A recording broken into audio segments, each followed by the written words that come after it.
Pobreza, racismo, esclavitud, injusticia. Espera. ¿Vamos a hablar de las noticias del mediodía o de One Piece?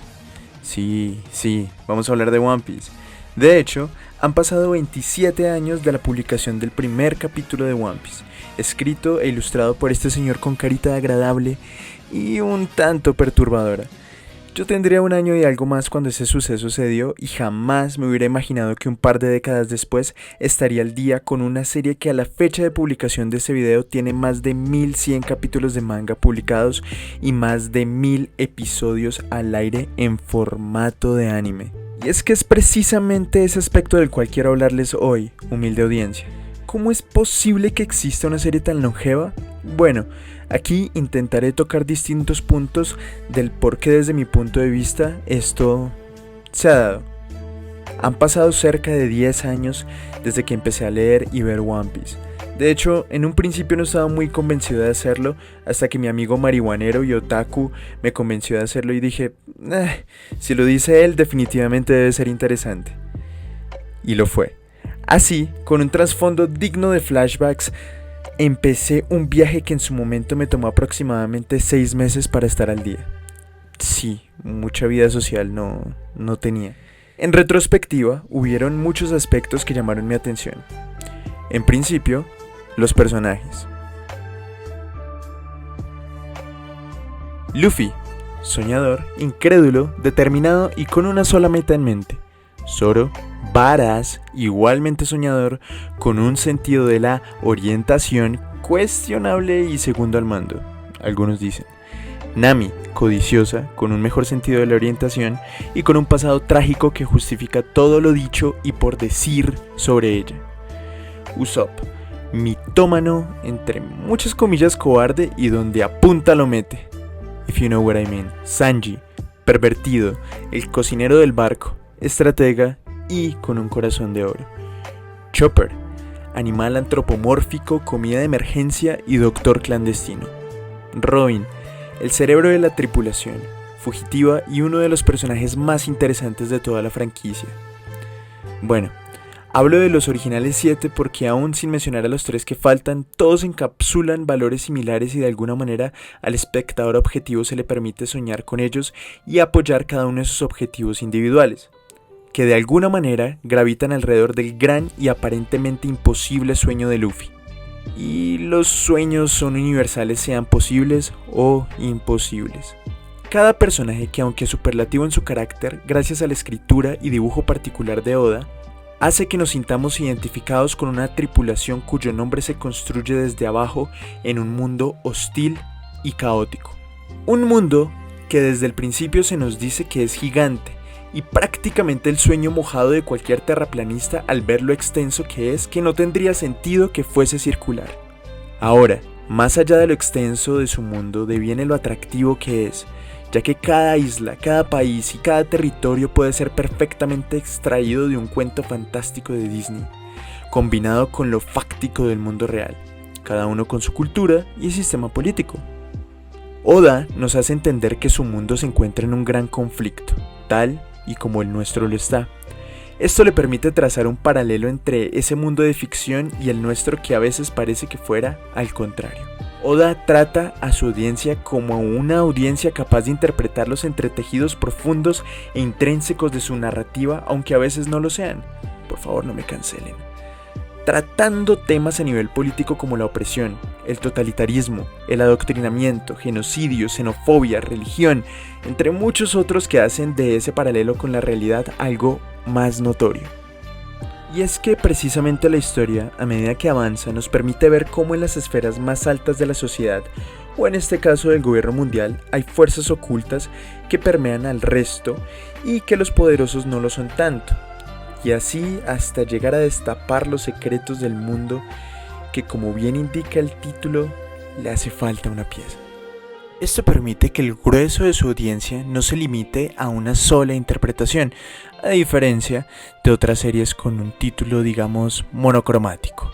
El tema de la audiencia nos lleva a lo interesante que es que una serie publicada en la Weekly Shonen Jump, cuyo público objetivo tiende a ser los jóvenes de entre los 12 y 18 años, logre tener un éxito tan amplio alrededor del mundo.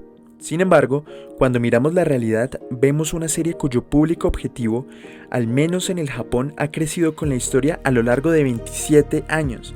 Y cuando miramos al resto del mundo, nos encontramos con una historia que es leída por diferentes grupos de edad.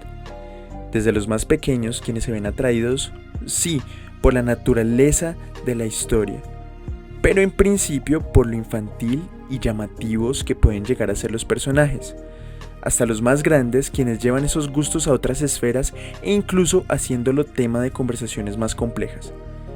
Oda hace de One Piece una historia que transversaliza las generaciones y a pesar de ser publicado en una revista con un demográfico definido, se entiende como eso al mismo tiempo que como algo que va un poco más allá. Habiendo, claro, otras series similarmente longevas publicadas en otro tipo de revistas. Tal y como One Piece, hay series que llevan siendo publicadas por décadas gozando del gran éxito tanto en Japón como de un reconocimiento moderado en otras partes del mundo. Cuando digo moderado no quiero demeritar lo que son, simplemente creo que es más fácil que una persona cuyo medio favorito no es el anime o el manga reconozca One Piece sobre, digamos, Hajime no Ippo, que a pesar de ser publicada hace más de 30 años, no goza de la misma exposición. En primer lugar, su tema principal no apela a todo el mundo de la misma manera. Es una serie entrañadora, sí, demasiado, se les recomiendo, con un mensaje sumamente importante y cada uno de sus personajes llamativos por sí mismo. Además es publicada en una revista muy popular en Japón, pero menos conocida alrededor del mundo. Su impacto a nivel mundial no ha sido tan grande a pesar de su larga serialización. Por otro lado, está otro monstruo de la industria como lo es Berserk, cuyo impacto ha sido grande a nivel manga y en otras áreas también. Más de 30 años en publicación y sin contar con la misma exposición mediática que One Piece, al ser publicado en una revista menor, Young Animal, una revista con una circulación significativamente menor y con un público objetivo menos amplio, ha logrado cosas sin precedentes en la industria, desde literatura hasta en películas, series y videojuegos, dejando un legado que hasta el día de hoy, luego de que su autor falleciera, sigue generando de qué hablar.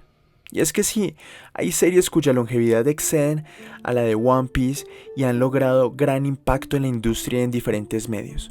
Sin embargo, One Piece ha logrado esto manteniendo su momentum por casi 3 décadas. Lo impactante es que ese legado tiene pasado y un presente vigente. Pero claro, ¿y esto cómo se ata a las nuevas generaciones? Cuando One Piece empezó su publicación por allá en un lejano 1997, Dios, estamos viejos. La industria del manga y el anime no era tan popular por fuera de Japón como lo es ahora. Y eso en gran parte al rol del internet en todo esto. Ser otaku, más allá de ser un término peyorativo en Japón, no es el motivo de orgullo que es ahorita para algunas personas de higiene dudosa. Además de todo lo que ha impactado en nuestras propias culturas y vida cotidiana. Y esto se ve en los referentes actuales de la industria como Jujutsu Kaisen o Kimetsu no Yaiba. Ambas publicadas entre 2016 y 2018 crecieron exponencialmente gracias a sus respectivas adaptaciones. Esto hizo que rápidamente se convirtieran en éxitos instantáneos. Kimetsu, por su parte, se convirtió en un referente en la Shonen Jump gracias a su magnífica adaptación y en un fenómeno cultural que yo creo no se veía desde Naruto por estos lados. Se verán futuros adultos desempleados con kimonos y katanas en las décadas por venir. Incluso llegó a destronar a One Piece en ventas de volúmenes en un año natural, algo que no se veía desde hace mucho tiempo. Por otro lado, Jujutsu hizo lo propio pero de manera más lenta y progresiva. Con un cast interesante, una historia con matices profundos y un sistema de poder que hace ver al nen como la tabla del 1. Fue haciendo olas en la industria del manga como del anime hasta posicionarse, destronando a One Piece en ventas al igual que lo hizo Kimetsu en algún punto. La diferencia: Kimetsu terminó en el 2020 y Jujutsu está en su último arco. Durante la edición de este video, Jujutsu Kaisen acabó de terminar. Aún así, es difícil imaginar que alguna de estas dos series pudiesen mantenerse en la industria con los mismos números año tras año por más de 20 años. Claro, las ventas no son las mismas y One Piece saca cada vez menos volúmenes por año debido a breaks de Oda. ¡Maldita sea Oda! El legado de One Piece es indeleble, al menos que haga un Naruto. Y estamos hablando del manga más consistente posiblemente hasta la fecha.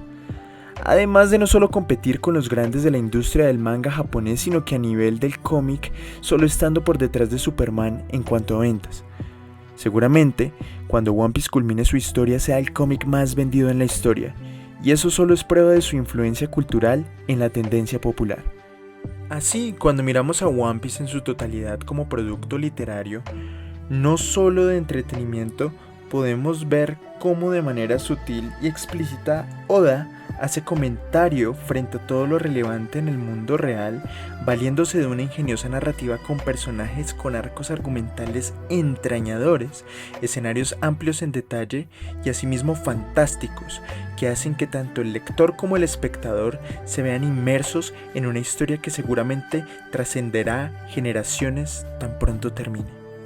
Bien sea en 20 años o el año que viene, disfrutemos de esta historia que seguramente continuará rompiendo a través de las barreras culturales y temporales.